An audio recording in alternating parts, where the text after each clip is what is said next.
పేరు ఎం Gayatri, 10th class, ZPHS నర్సింగగూడెం. నా project పేరు vegetable dryer with indirect solar energy.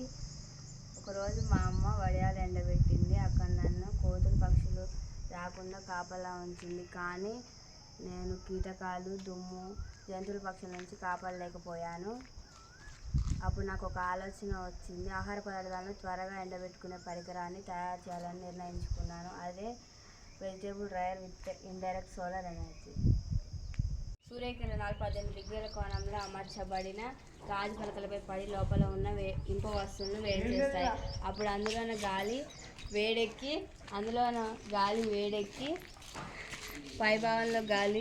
వేడెక్కి పైభాగంలో చేసిన పెట్టెలోని ఆహార పదార్థాల గుండా ప్రయాణిస్తూ వాటిలోని నీటిని తొలగిస్తుంది. ఆ విధంగా ఆహార పదార్థాలు డ్రై అవుతాయి. పరికరం ఉపయోగాలు: కరెంటు ఖర్చు లేదు, ఎటువంటి కాలుష్యం కలిగించదు, ఆహార పదార్థాలు రంగు మారవు, కావున పోషక విలువలు మారవు, ఎటువంటి కీటకాలు, జంతువులు బెడద ఉండదు, కావున కాపలా అవసరం లేదు, ఉదయం నుండి సాయంత్రం వరకు ఉండి సూర్యరశ్మిని ఉపయోగించుకుంటుంది.